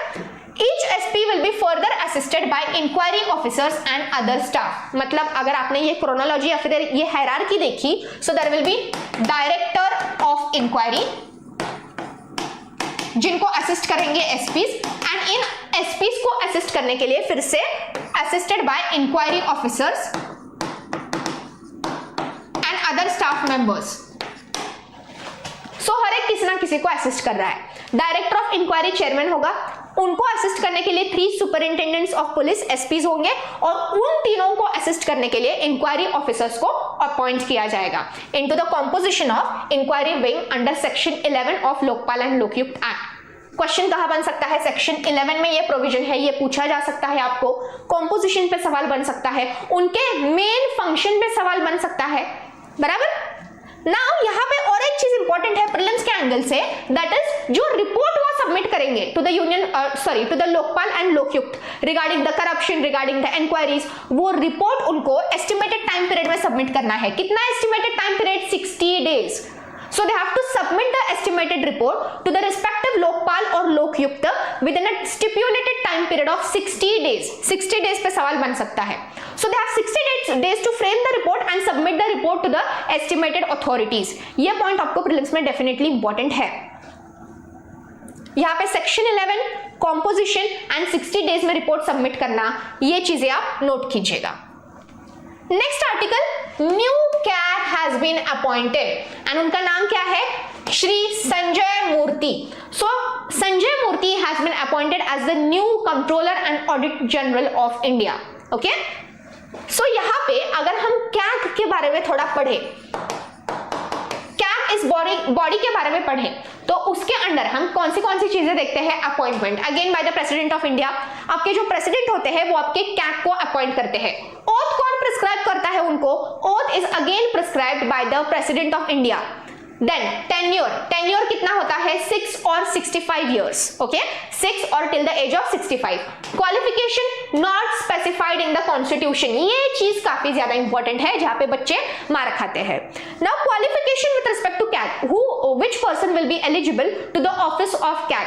ये सवाल UPSC ने repeatedly पूछा है and बच्चों ने repeatedly इसको गलत जवाब से ऑप्शन मार्क किया है. ओके, यहाँ पे याद रखेगा कि व्हाट आर द क्वालिफिकेशंस, मतलब what are the eligibility criteria. कौन से क्वालिफिकेशन होने के बाद या फिर कौन से पोस्ट होने के बाद किसी इंसान को कैग के ऑफिस में या फिर कैग के पोस्ट पे बिठाया जा सकता है, ये प्रोविजंस हमारे कॉन्स्टिट्यूशन में मेंशन्ड नहीं है. Okay, they are not mentioned in the constitution, ये चीज याद रखो। रीअपॉइंटमेंट अगेन नॉट पॉसिबल, जैसे हमने यूपीएससी के केस में देखा, यूनियन पब्लिक सर्विस कमीशन के मेंबर्स भी रीअपॉइंट नहीं होते, ठीक वैसे ही a member who has been appointed as CAG can not be reappointed. क्या प्रेसिडेंट रीअपॉइंट हो सकते हैं? बिल्कुल हो सकते हैं। मतलब आइडियली ऐसा कोई प्रोविजन नहीं है कॉन्स्टिट्यूशन में कि सिर्फ 2 बार ही प्रेसिडेंट या वाइस प्रेसिडेंट को रीअपॉइंट किया जा सकता है, बट बाय कन्वेंशन सिर्फ 2 बार हम रीअपॉइंट कर सकते हैं। बट अगर हम कैग की बात करें तो यहाँ पे रीअपॉइंटमेंट संभव नहीं है। So a member can not be reappointed to the office of CAG. Removal की प्रोसीजर सेम है एज दैट ऑफ अ जज ऑफ सुप्रीम कोर्ट। तो यहाँ पे एक सवाल बन जाता है कि is the office of CAG in the pleasure of president? No. यहाँ पे many people have this misconception और दे इग्नोर दिस पॉइंट। उनको ये लगता है कि अगर प्रेसिडेंट कैग को अपॉइंट कर रहे हैं, बराबर, तो डेफिनेटली प्रेसिडेंट ही रिमूव करते होंगे। On the advice of council, this misinterpretation has to be solved right here and right now. यहाँ पे एक चीज गौर कीजिएगा कि जो रिमूवल प्रोसेस है it is same as that of the जज ऑफ सुप्रीम कोर्ट। मतलब रेजोल्यूशन पास होगा बाय स्पेशल मेजोरिटी, कमिटी बैठेगी सुप्रीम कोर्ट की, बराबर, वो विथहेल्ड या फिर डिसरिगार्ड करेगी, बराबर, उस रिमूवल प्रोसेस को। So in the same manner as that a जज of a supreme court is removed, वो सेम प्रोटोकॉल या फिर वो सेम प्रोसेस कैग के रिमूवल में एप्लीकेबल रहती है। इसलिए हम ये नहीं कह सकते कि CAG enjoys office in the pleasure of president. Pleasure of president का मतलब क्या होता है? प्लेजर ऑफ प्रेसिडेंट का मतलब ये होता है कि प्रेसिडेंट जब चाहे उस इंसान को उसके पोस्ट से निकाल सकता है on the advice of council. And ये प्रोविजन कैग के लिए एप्लीकेबल नहीं होता। वहां पे रिमूवल के लिए एक स्पेसिफाइड प्रोसीजर है जो कि सुप्रीम कोर्ट के जज को रिमूव करने के लिए अप्लाई की जाती है। So yes, the point is the office is not in pleasure of president. Resignation again president को, जैसे मैंने बोला, जो बॉडी अपॉइंट करेगी उन्हीं को रेजिग्नेशन सौंपा जा सकता है। So yes, CAG can resign, he can hand over his resignation to the president of India. Okay, now here duties क्या होती है कैग की? नाउ अंडरस्टैंड, कैग दोनों के ऑडिट की जिम्मेदारी लेगा, that is audits of the union of India and audit accounts of the state government. यहाँ पे they will submit report to the respective state governor and in case of center to the Parliament of India. Audits all expenditures from the India's contingency funds and public accounts as well. And at the same time, he can also audit accounts at the request of governor of specific state. तो ये important duties है with respect to the controller and audit general of India. ये points आपको याद रखने हैं। दोनों के अकाउंट्स ऑडिट किए जाएंगे, स्टेट एंड पार्लियामेंट के, सेंटर के, and at the same time audit accounts at the request of the governor of the specific state. ये काम भी किया जाता है by the CAG. With this we move towards the next body or the next important highlight of the day, that is yes, very important article of 2024. and वो article कौन सा था? Public Examinations Prevention of Unfair Means Act of 2024. NEET की exam चर्चा में थी, काफी ज्यादा एग्जाम्स, जैसे कि पूजा खेड़कर की केस जो थी फ्रॉड के बारे में, वो भी नोटिस में आई थी। तो इन सब चीजों को ध्यान में रखते हुए जो फ्रॉड के केसेस बढ़ रहे हैं, बराबर, जो चीटिंग के केसेस बढ़ रहे हैं एग्जाम में, उनको कर्व करने के लिए, उनको कंट्रोल रेगुलेट करने के लिए ये एक्ट लाया गया था 2024 में, जिसका नाम था public examinations prevention of unfair means act of 2024. The act named Public Examinations Prevention of Unfair Means, having 6 chapters and 19 sections, is an effective measure by the government of India to against the hot topics of NEET UG, UGC NET, exam scams and paper leaks. तो ये जो paper leaks हो रहे हैं, cheatings हो रही है exam में, एग्जाम के क्वेश्चन पेपर्स बेचे जा रहे हैं, तो इन सारी चीजों को रेगुलेट करने के लिए सरकार ने ये एक्ट लाया है, जिसके अंडर 6 चैप्टर्स एंड 19 सेक्शंस है। Okay, The act was passed in the Lok Sabha on 5th Feb 2024 and the President's assent was obtained on 13th Feb 2024. तो इस बिल को assent कब मिला है? Feb 2024 में। एंटी चीटिंग लॉ भी इस ग्राउंड पे लाया गया था, बराबर इंप्लीमेंट किया गया था। नाउ एंटी चीटिंग लॉ क्या बताता है? Anti cheating law was passed to prevent unfair means in the public examinations to bring transparency, credibility and fairness in the examinations. And इसको भी असेंट दिया गया था 13 फेब पे।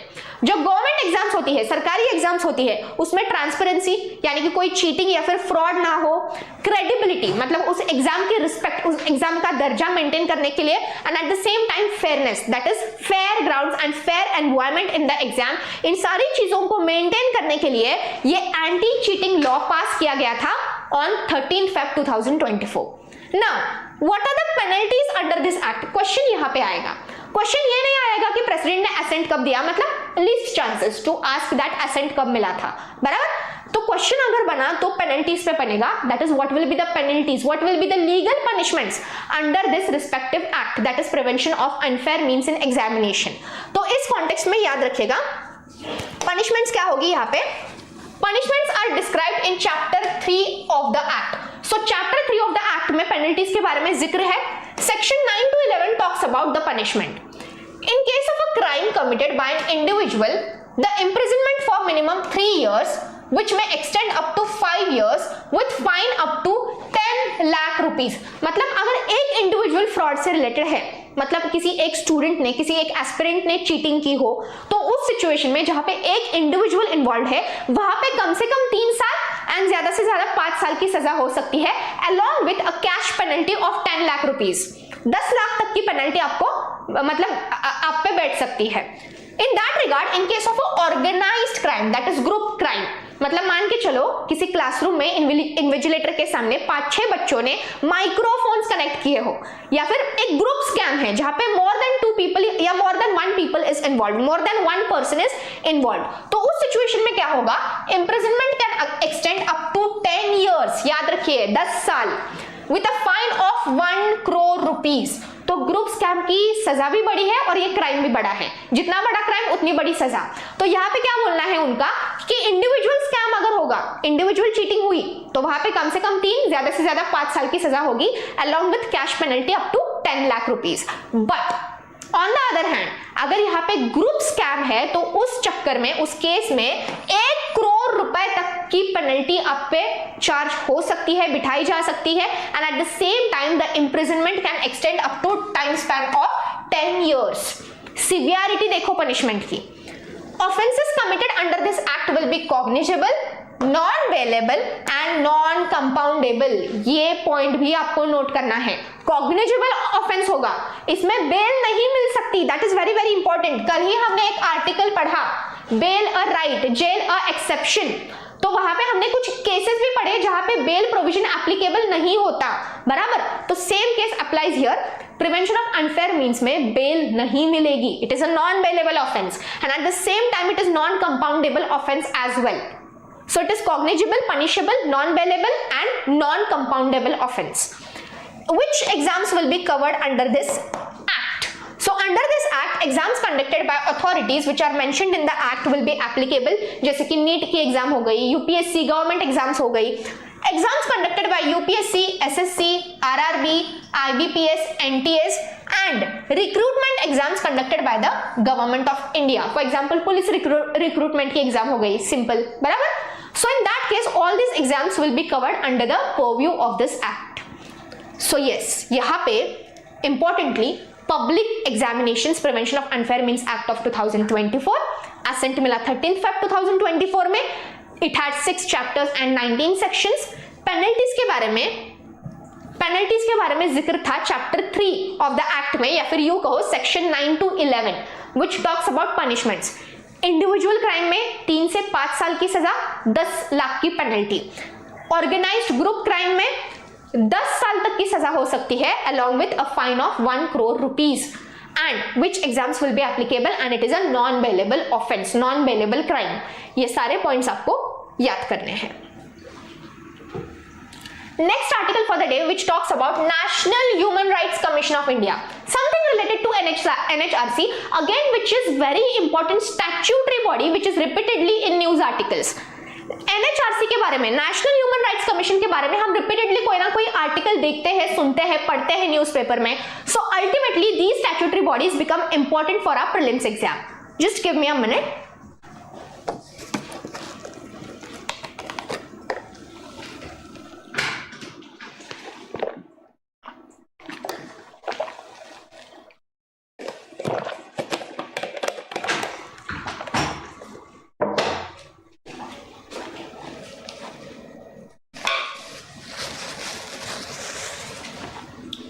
ओके तो यहाँ पे united nations linked global alliance of national human rights institution GANHRI deferred accreditation, that is denied accreditation of NHRC for the second year in a रो।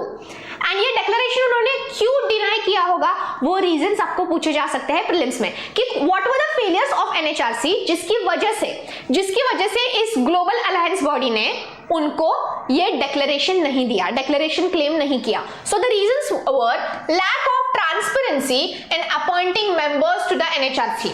अब अगर हम अपॉइंटमेंट की बात करते हैं तो जो NHRC के मेंबर्स होते हैं they are appointed by president of India. किसके एडवाइस पे, तो एक सिलेक्ट कमिटी बिठाई जाती है जिसमें 6 लोग होते हैं।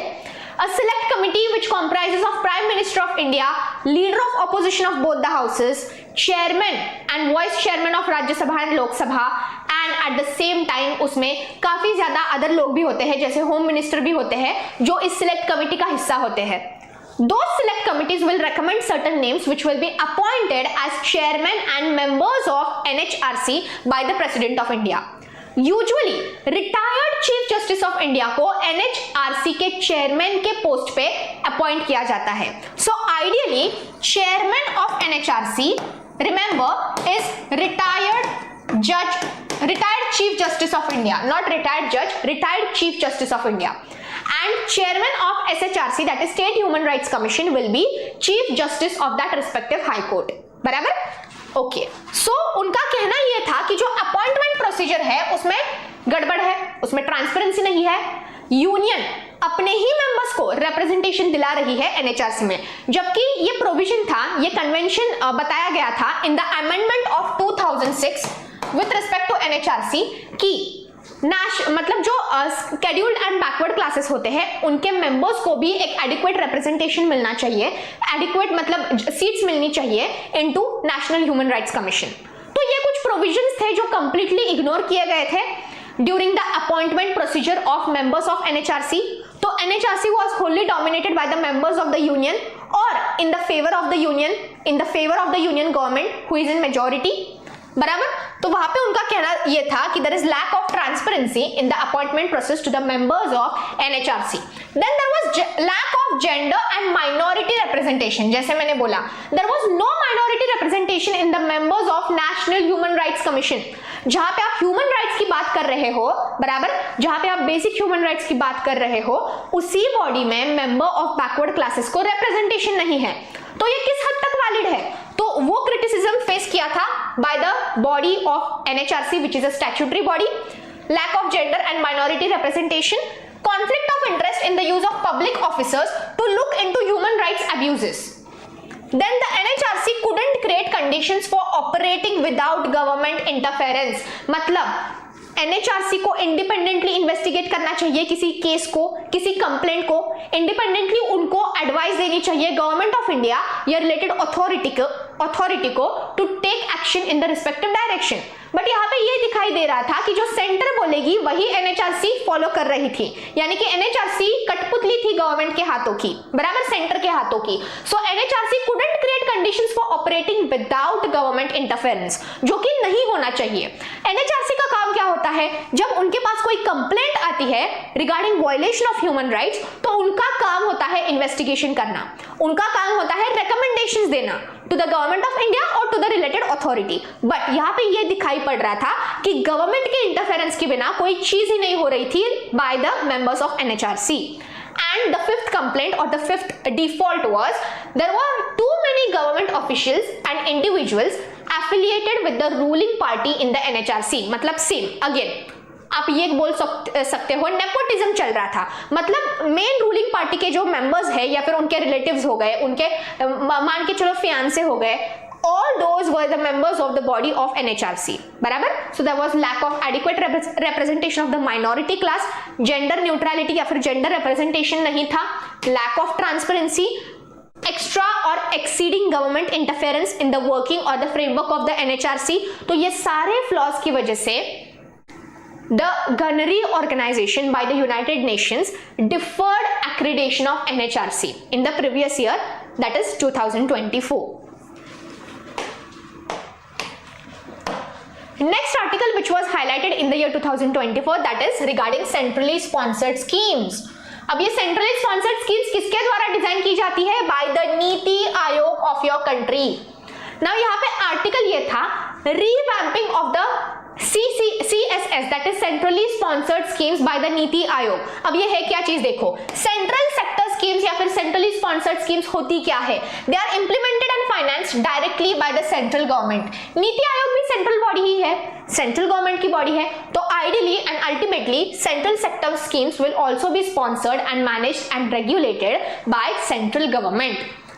Currently, there are 676 central schemes with total outlay of 15 lakh crores for financial year 2024-25. ये point याद रखो।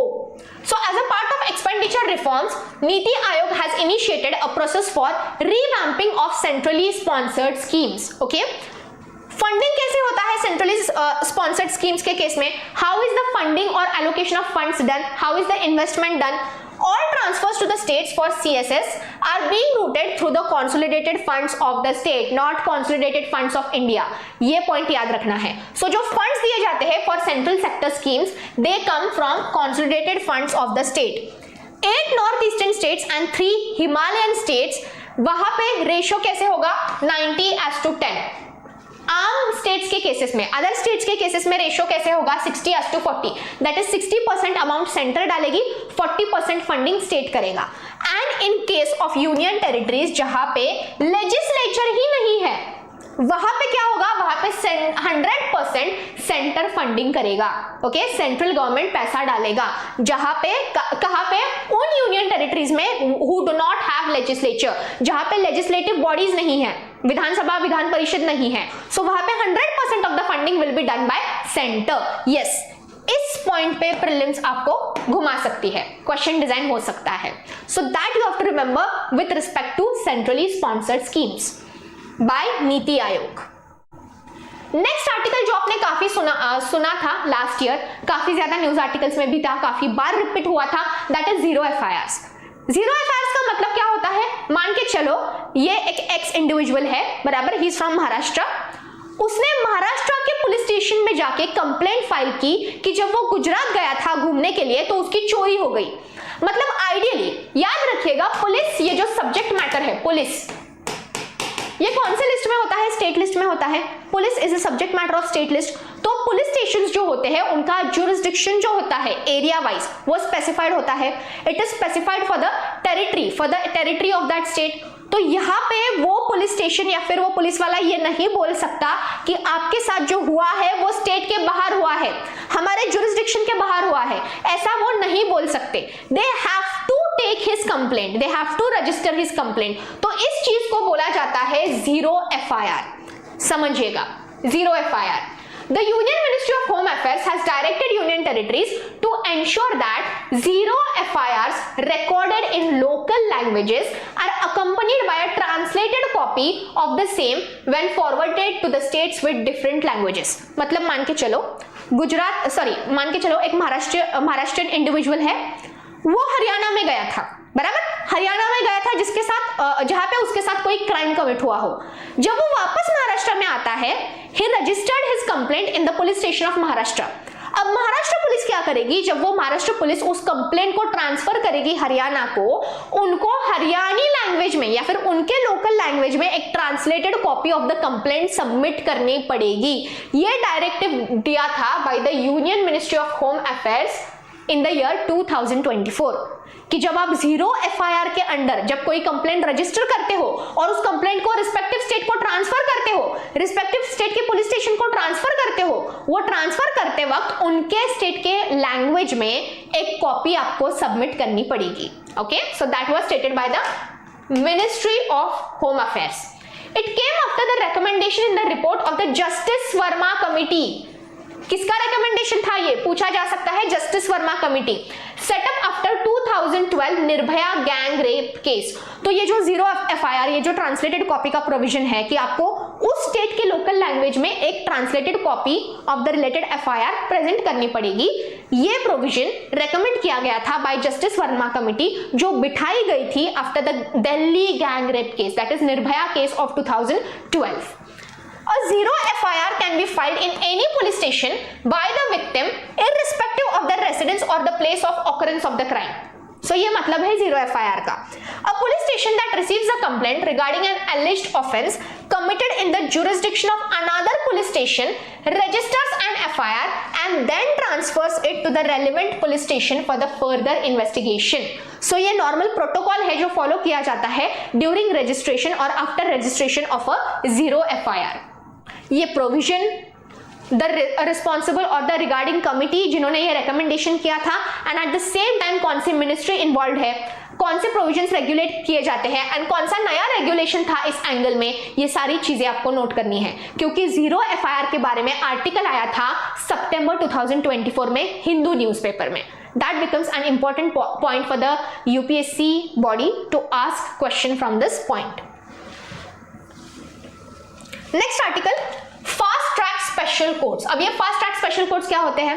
Understand. These are judicial bodies established in India to expedite the trial process for cases pertaining specifically to sexual offenses. मतलब जहां महिलाओं के साथ या फिर women या girls के साथ sexual offenses होते हैं, especially under POSCO Act वगैरह, तो उनकी speedy trial, speedy justice के लिए ऐसे fast track special courts establish किए जाते हैं। Central government enacted the Criminal Law Amendment Act in 2018, introducing stringent penalties including death penalty for perpetrators of rape. Following this, the fast-track courts were instituted to facilitate the swift adjudication of such cases. So basically, fast-track courts का जिक्र हुआ था after the RJ Kar Medical College case। उस victim के case के बाद fast track special courts पे काफी ज्यादा आर्टिकल्स थे आपके हिंदू न्यूज़पेपर में। तो फास्ट ट्रैक कोर्ट्स का मकसद क्या होता है, उनको एस्टैब्लिश करने का ऑब्जेक्टिव क्या था कि जो विमेन के against sexual harassment, sexual offences होते हैं, उस केसेस में या फिर उस सिचुएशंस में स्पीडी ट्रायल के लिए, स्पीडी जस्टिस डिलीवरी के लिए ऐसे कोर्ट्स की एस्टैब्लिशमेंट की जाती है। Now in this case, the initiative to establish fast-track courts was formalized in August 2019 as a centrally sponsored scheme in accordance with the directives from the Supreme Court of India. Between 2018 and 2020, India saw a significant rise in the number of fast-track courts from 699 to 907 fast-track courts. But this progress has slowed down since 2020 with the number of functional fast-track courts dropping to 832 in 2023. तो हमें ये दिखाई पड़ता है from the report of 2024 कि जो fast track courts का establishment का प्रोसीजर था या फिर रेट था वो डिक्लाइन होता हुआ दिखाई गया इन द ईयर 2023, जो कि स्टडीली इंक्रीज हो रहा था till the year 2020। So yes, we need more number of fast track courts क्योंकि महिलाओं से के साथ जो क्राइम्स हो रहे हैं, जो वायलेंस हो रहे हैं, specially with regard to sexual offences, crimes under POCSO act, उनका परसेंटेज या फिर उनका नंबर भी बढ़ रहा है। तो इतने सारे पेंडिंग केसेस को, इतने सारे एवर इंक्रीजिंग केसेस को डील करने के लिए, उनको रिकवर करने के लिए, उनके स्पीडी ट्रायल के लिए we need more number of fast track courts which needs to be constituted at the earliest. Now people's plan campaign Jan Yojana अभियान जो एस्टैब्लिश किया था उसके बारे में डिटेल्स हमें जानने हैं। पीपल्स प्लान कैंपेन और जन योजना अभियान refers to a nationwide initiative launched by Ministry of पंचायती राज। अब जहां पे पंचायती राज कोई चीज इंट्रोड्यूस करती है या स्पॉन्सर करती है, उनके कॉमन ऑब्जेक्टिव्स होते हैं जैसे कि inclusion of the rural people in the policy making या rural people in the community participation या कम्युनिटी एक्टिविटीज, बराबर। तो यहाँ पे पीपल्स प्लान कैंपेन की जहां पे हम बात करते हैं या सुनते हैं या जहां पे आपको ये टर्म दिखाई पड़ता है जन योजना अभियान, वहां पे आपको स्ट्राइक होना चाहिए ministry of gram panchayat. Okay, what was the motive of this campaign? The motive was promoting inclusive development by ensuring participation of the local bodies in policy making and framework. Now slogan of this campaign was सबकी योजना सबका विकास। ये पूछा जा सकता है what was the slogan of जन योजना अभियान by Ministry of पंचायती राज? तो उनका स्लोगन क्या था? सबकी योजना सबका विकास, everyone's scheme everyone's development. What is the work of this committee or what is the work of this campaign? To formulate panchayat development plans for the period 2025-26. अब ये जो पंचायत डेवलपमेंट प्लान्स होते हैं, बराबर, now here when we are talking about panchayat development plans, यहाँ पे एक चीज आपको गौर करनी है कि जहां पे हम पंचायत डेवलपमेंट प्लान के बारे में बात करते हैं, इनका काम क्या है? इनका काम है एविडेंस बेस्ड रिपोर्ट तैयार करना, एविडेंस बेस्ड रिपोर्ट बनाना कि बाबा उस विलेज में, बराबर उस लोकेलिटी में कौन से रीजन्स में कौन से लोगों को कौन सी प्रॉब्लम्स या फिर क्या दिक्कतें हैं उनकी, उनको रजिस्टर करना, उनकी साइड सुनना एंड उन पे रिकमेंडेशंस प्रपोज करना या पुट फोर्थ करना. सो that is the work, that is the scheme done under panchayat development plans.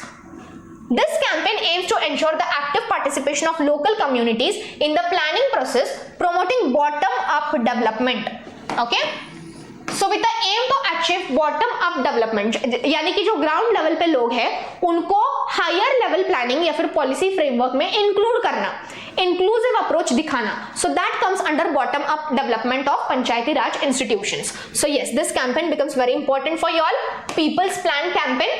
That is जन योजना अभियान, ministry of Panchayati Raj. Slogan क्या था? सबकी योजना सबका विकास.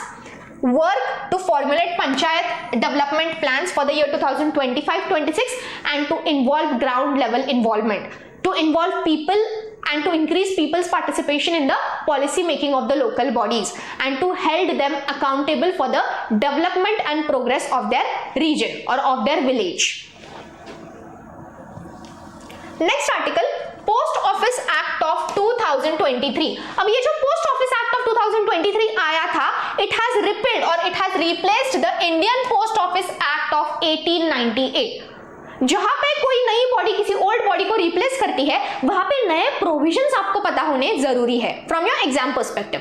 तो नए प्रोविजंस क्या है? नए प्रोविजंस ने ओरिजिनल प्रोविजंस को किस तरह बदला है, कौन से सेक्टर्स में बदलाव लाए गए हैं, वो आपको एग्जाम में पूछा जा सकता है.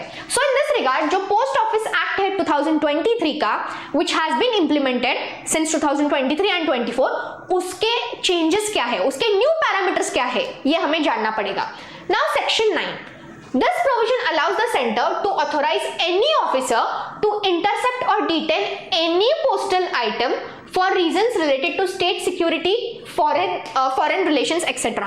मतलब यहाँ पे चीज क्या है? सेक्शन 9 ये बताता है कि अगर उस पोस्ट ऑफिस को कोई पोस्टल आइटम सस्पिशियस लगता है कि वो उसमें बॉम्ब हो सकता है या फिर उसमें कोई गैर चीज हो सकती है, तो उस कॉन्टेक्स्ट में उस अथॉरिटी को फुल लिबर्टी है to detain any postal item with regard to state security और फॉरेन रिलेशंस.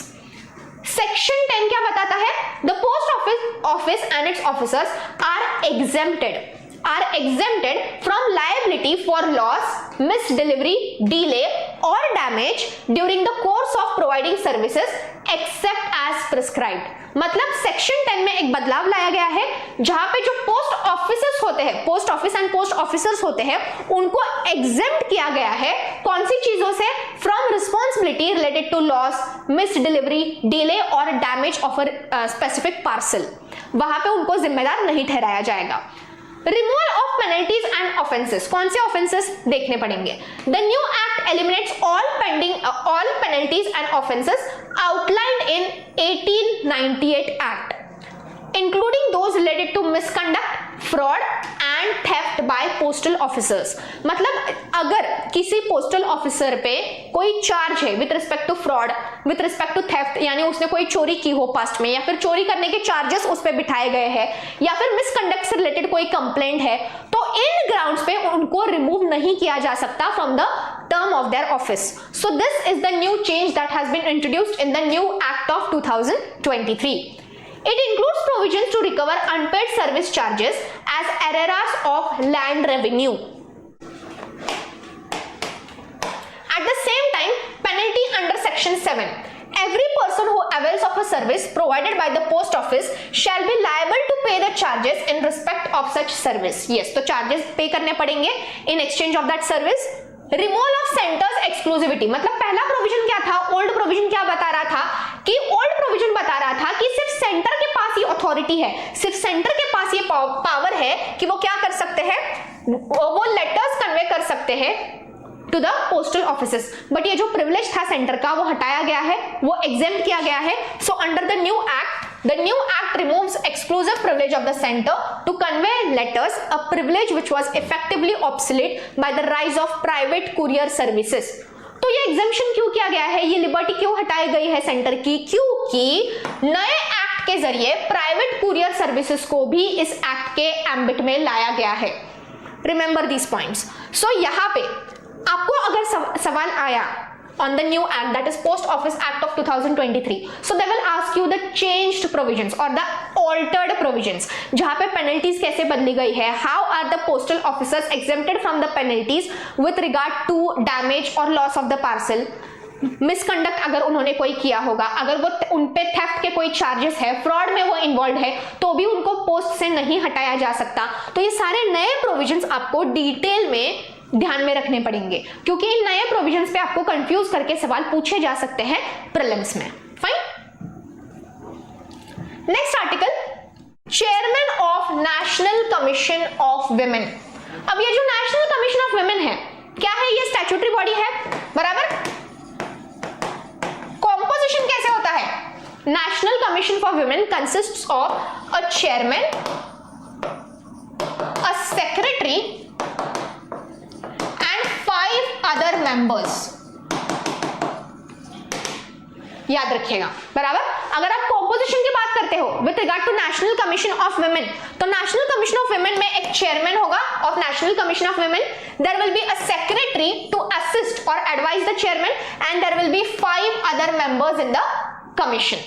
अब नेशनल कमीशन फॉर विमेन मैंने बोला कि स्टैट्यूटरी प्रोविजन है, it is not a constitutional provision. यहां पे कंफ्यूज मत होना, जो आपका 14 आर्टिकल सब क्लॉज 3 है वो क्या बताता है, आर्टिकल 14 सब क्लॉज 3 बताता है कि अगर आपको डेवलपमेंट ऑफ विमेन या चिल्ड्रन के लिए कोई कमीशन बनाना होगा, so it will not be considered as violation of equality, violation of right to equality. तो आर्टिकल 14 सब क्लॉज 3 हमें ये प्रिविलेज देता है, सरकार को ये प्रिविलेज देता है कि वो विमेन के रिप्रेजेंटेशन के लिए, विमेन के ग्रोथ के लिए, उनके प्रोटेक्शन के लिए या फिर चाइल्ड डेवलपमेंट के लिए भी कोई भी कमीशन एस्टैब्लिश कर सकता है। So yes, such commissions and bodies have been established from time to time and उनको हम statutory body का status देते हैं। So yes, National Commission for Women is a statutory body which consists of a chairman, a secretary and 5 other members. So यहाँ पे जो news article था, that is Shrimati Vijaya Kishore Rahatkar has been appointed as the chairperson of the National Commission for Women in the year 2024. तो यह article आपको note करना है, important है। She will be the 9th chairperson of National Commission for Women. Now she is founder of initiatives like Sakshama initiative जो उन्होंने design किया था, that was basically to support the acid attack survivors. जो acid attack की victims होती है, जो लड़कियां, उनकी लाइफ थोड़ी एनेबलिंग एंड थोड़ी बेटर करने के लिए उन्होंने सक्षमा पोर्टल या फिर सक्षमा इनिशिएटिव डिजाइन किया था। Then Prajwal scheme, which was again initiated by Vijaya Rahatkar, who has been newly appointed as the chairperson of National Commission for Women. तो प्रज्वला इनिशिएटिव क्या है, linking self help groups to central government schemes, and at the same time Suhita scheme, that is 24/7 helpline services for women to register their complaints. She also worked on the legal reforms focusing on issues like POSCO, anti-triple talaq and anti-human trafficking units. So इस सारे social schemes में उन्होंने अपना contribution, अपना significant contribution जताया है, and now presently she has been appointed as the new chairperson of National Commission of Women, जो कि एक statutory body है इंडिया में, याद रखिएगा, important article. And it is the first time that a Marathi person has been appointed as the chairperson of National Commission for Women. Okay. Next article, 51st Chief Justice of India. Yes, ये article भी काफी discussion में था. So in that regard, Sanjeev Khanna has been appointed as the new, that is 51st Chief Justice of India, who took the charge after D.Y. Chandrachud. Now urged lawyers, अब उनका significant landmark judgment क्या था, जब उन्होंने अपना office presume किया, the first landmark judgment by the 51st Chief Justice of India, that is Sanjeev Khanna, was he urged lawyers to desist from making unlisted out of turn oral mentioning in the Supreme Court. तो उन्होंने oral mentioning का जो provision है या था उसको हटा दिया। अब oral mentioning मेंशनिंग क्या होता है, जो नॉर्मल कामकाज चलता है सुप्रीम कोर्ट में उसको हटा के उसको साइड में रखे अर्जेंटली कोई केसेस मतलब सुनी जाती है bye the chief justice of India and उस प्रोविजन को बोला जाता है oral mentioning.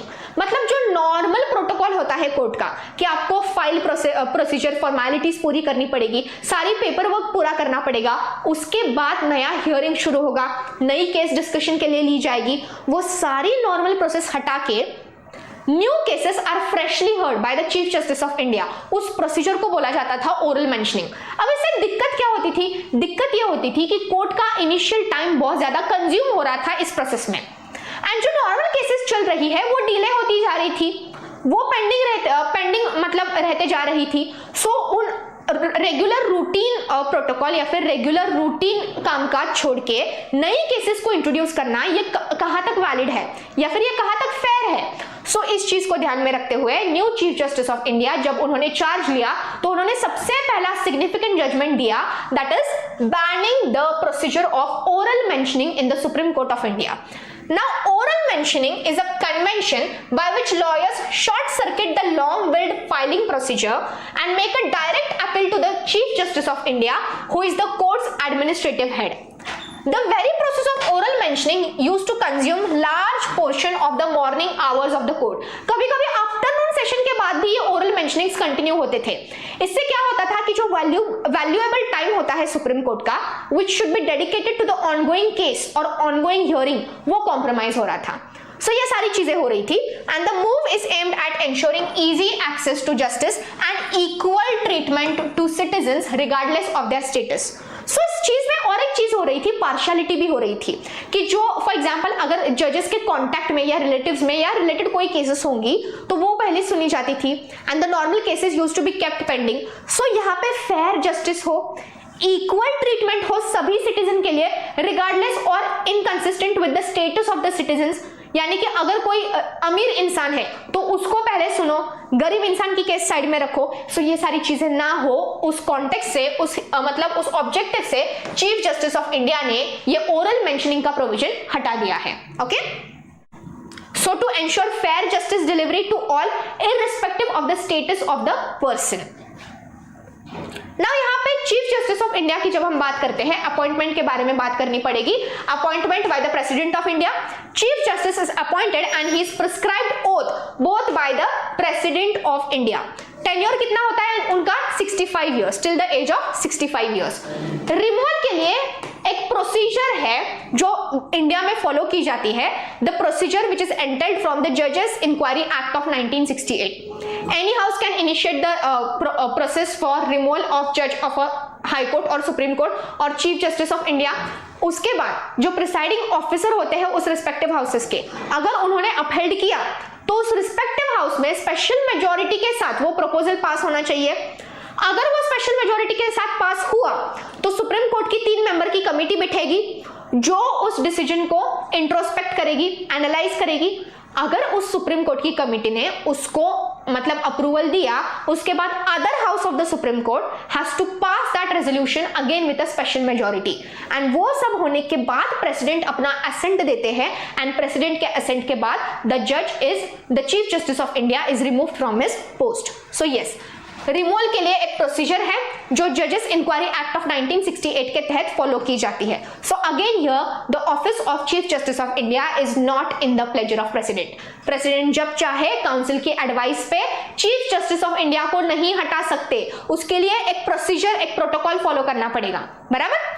Resignation again to the president of India, appoint भी प्रेसिडेंट करेंगे, ओथ भी प्रेसिडेंट प्रिस्क्राइब करेंगे, एंड रेजिग्नेशन भी सौंपा जा सकता है to the president of India. Office in pleasure of president नहीं होता भाई, and chief justice of India जो रिटायर्ड चीफ जस्टिस होते हैं वो चेयरमैन होते हैं कुछ बॉडीज के, जैसे कि NHRC जो अभी 5 मिनट पहले हमने देखा, national human rights commission. Fine, now next article for the day, yes, the very favorite article of the year 2025 जो काफी ज्यादा चर्चा में था, that is implementation of uniform civil code in Uttarakhand. Uttarakhand became the first state in the country to officially implement uniform civil code for the whole state of Uttarakhand. So in that case first हमें ये जानना है कि uniform civil code कौन से matters के लिए applicable है, कहां तक एप्लीकेबल है, कौन से फील्ड्स में एप्लीकेबल है? Marriage related civil laws, divorce related laws, inheritance related laws and rights, यानी कि क्या विमेन अपने फादर के प्रॉपर्टी को इनहेरिट कर सकती है? कैन अ मुस्लिम विमेन और any other women for that purpose can she inherit the property of her father? So inheritance से रिलेटेड लॉज, adoption से related laws and at the same time succession of property से related laws. So इन fields में ये uniform civil code extend करता है. Now what are the underlying principles of uniform civil code? What was the objective of implementing uniform civil code? हमारा objective ये था कि जो laws होते हैं, civil laws होते हैं, they should be gender neutral, that is male and female दोनों के लिए similar हो, and they should be religion neutral. मतलब ऐसा नहीं होना चाहिए कि मुस्लिम कम्युनिटी में पॉलीगैमी इज लीगल, मतलब एक इंसान बिना डाइवोर्स किए ही मल्टीपल मैरिजेस में एंगेज हो सकता है, and for Hindus it is not applicable. So there should be uniform and same civil laws irrespective of which religion और community you belong to. That was the objective of this uniform civil code. So uniform civil code का objective था religion neutral laws. We are talking about civil laws, we are not talking about criminal laws. So there should be religion neutral civil laws and there should be gender neutral civil laws in the country, जो कि apply किए गए हैं in the state of Uttarakhand. Now, what are the main provisions under Uniform Civil Code that has been implemented in Uttarakhand? वो provisions हमें देखने पड़ेंगे, उस पर क्वेश्चन आ सकता है. Equal property inheritance rights for main and women, मतलब ऐसा बिल्कुल नहीं होगा किसी कम्युनिटी में, बीट अ हिंदू कम्युनिटी और Muslim community, that is irrespective of the religion to which you belong to, जितना हक एक मेल चाइल्ड पे है to inherit the property of his father, उतना ही हक एक फीमेल चाइल्ड के लिए भी एप्लीकेबल होगा to inherit the property rights of her father. So succession rights, succession of property rights या इनहेरिटेंस राइट्स दोनों के लिए सिमिलर होंगे irrespective of the gender. Okay, common legal framework for marriage, divorce for all communities irrespective of your religion. आपके लिए divorce related laws and marriage related laws same होंगे throughout Uttarakhand. Registration of all marriages mandatory, जहां पे marriage हो रही है, जहां पे डाइवोर्स हो रहा है, जहां पे लिव इन में भी अगर कोई रह रहा हो उत्तराखंड में, तो भी उनको रजिस्ट्रेशन कंपलसरी भी करना पड़ेगा. Okay, there is mandatory resignation for all the couples who are engaging in marriage, who are divorced or who are live in relationship. Okay, declaration and registration must for live-in couples. Marriage age for women fixed at 18 years and 21 years for men. So marriage age according to uniform civil code कितना है? 18 girls के लिए और 21 for men. Uniform cooling period for couples seeking divorce.